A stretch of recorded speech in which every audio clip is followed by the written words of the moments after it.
tetap aja orang belanja itu tetap, hanya tidak ke Tanah Abang gitu. Nah, bisa dibayangkan pasar yang sudah 400 tahun dengan omset hampir 400 miliar per hari, tahu-tahu harus tutup, pasti pindahnya ke digital gitu. Jadi pasarnya bergeser. Tidak ada yang lebih pahit dari berharapnya hati kepada Allahumma aftah lana hikmataka ya Allah.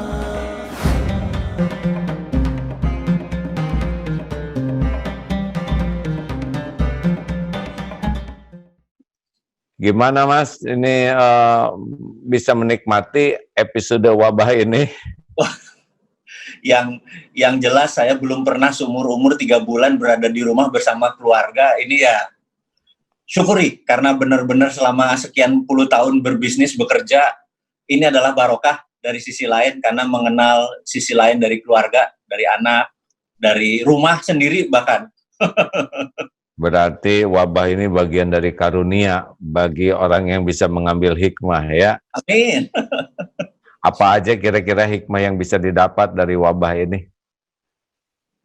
Saat ini kalau boleh jujur, secara pribadi saya itu melihat banyak perubahan yang ke arah positif. Dari sisi bisnis tapi ya. Gak apa-apa, bebas dari mana aja. Dan karena memang sejak 3 tahun terakhir saya memang memfokuskan di dunia digital. Jadi entah mengapa ini masalah COVID ini menjadi kayak windfall. Jadi punten. Jadi windfall itu dalam artian yang tadinya misalnya omsetnya 10 gitu ya, ya jadi 12, jadi 13 gitu ya. Dan di mana teman-teman yang belum digital ada bermasalah. Hanya itu aja, gitu aja paling yang. Jadi saya melihat dari sisi yang lain, dan saya pernah memprediksi bahwa jangan-jangan 2030 atau tahun 2030 ini ke depan, 10 tahun dari sekarang ini, kayaknya memang bisnisnya ke arah ini gitu ya. Jadi kita jadi kecepatan aja nih, yang harusnya mungkin tahun 2022, 2023 gitu ya, total dipaksa sekarang gitu ya, kita dipaksa dewasa gitu. Menarik bagi saya. Oh, menarik ya, karena memang kan cara berpikir Mas Wowik ini out of the box ya. Memang banyak hikmah lah. Pasti kalau Allah menakdirkan sesuatu tuh pasti kebaikan kok. Tinggal jeli atau tidak kita bisa melihatnya. Oh, jadi Mas Wowik lihat yang positifnya itu adalah diantaranya bab digital ini ya. Betul. Ya, termasuk kita sekarang sedang berdigitalan ini ya. Betul. Kalau nggak kita akan ke tempat AA itu bisa 2 jam gitu ya kita nyetir.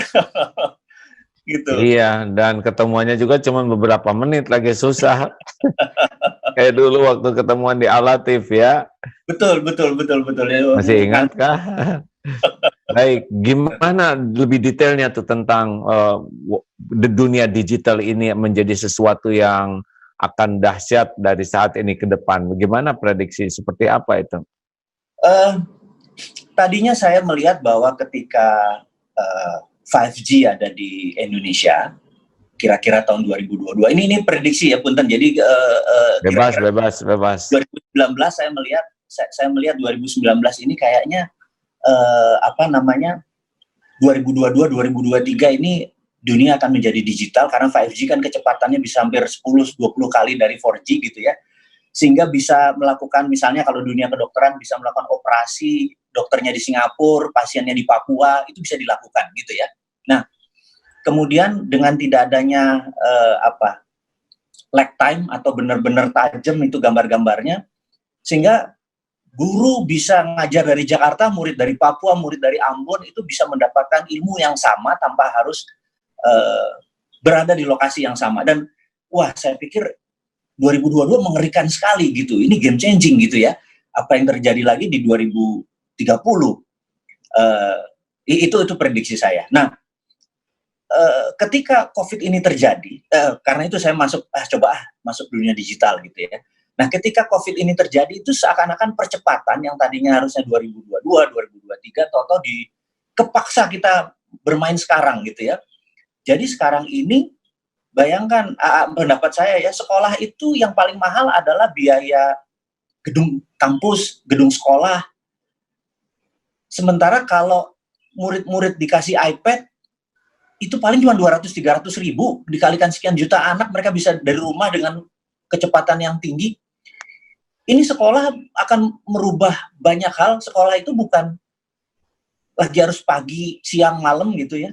Sekolah mungkin datang ke sekolah tuh hanya untuk mempraktekkan ilmu-ilmunya. Jadi sekolah itu cuma masalah sosial, masalah praktek ilmunya gitu ya. Belajarnya di rumah gitu. Dan ini menghemat banyak hal, dia tidak harus bolak-balik keluar dari rumah, aman anak-anak dan lain sebagainya. Saya merasa ini, wah, ternyata dunia maju gitu ya. Maju itu dalam artian cepat sekali, tahu-tahu menjadi sekarang. Kaget-kaget saya. Maksud saya pikir di usia nanti kepala 6, kepala 70 hal itu terjadi gitu ya. Ternyata sekarang gitu ya. Gitu kira-kira. Ya, di antaranya. Lalu tentang bisnis, bagaimana kok jadi bisa untung begini bisnis? Analisa bisnis di zaman digital dipercepat ini. Jadi kita tahu ya, kita punya beberapa unit usaha yang berjual baju muslim, ada food,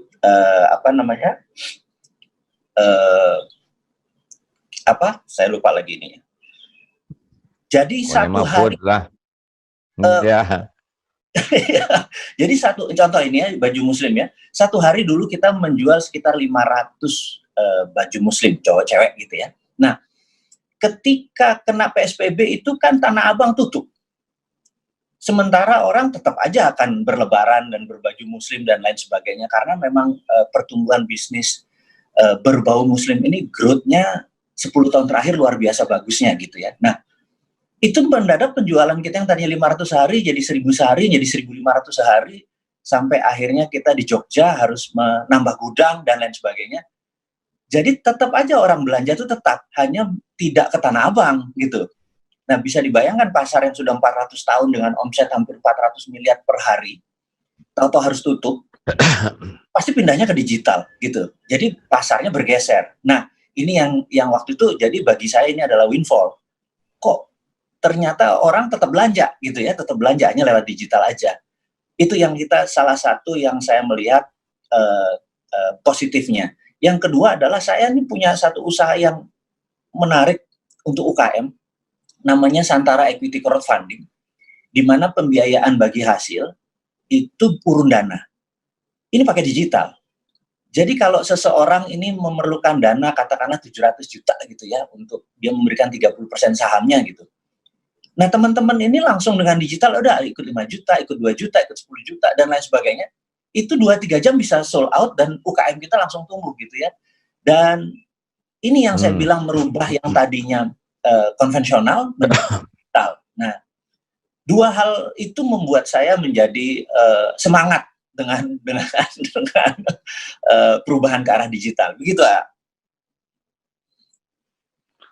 Berarti yang bakal rada nelangsa ini yang gaptek ya, yang tidak akrab dengan dunia digital ini bakal nelongso gitu.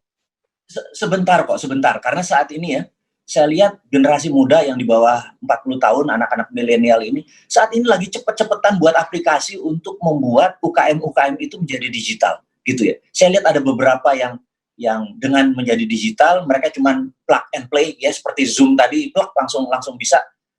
Digital ini artinya dia punya point of sales, dia punya software untuk accounting system, dia punya software untuk distribution system, dia punya software untuk menerima payment.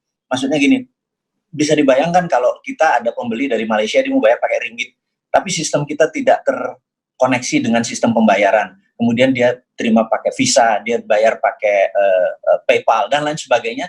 Nah, dengan digital itu dia bisa menerima 9 macam pembayaran. Dia pakai Dana, pakai OVO, pakai e-money. Dan itu sekarang tinggal di join, mendaftar, dan sudah digital. Jadi dia tinggal, ya ini yang terjadi. Jadi saya pikir cepat sekali anak-anak saat ini beradaptasi ya.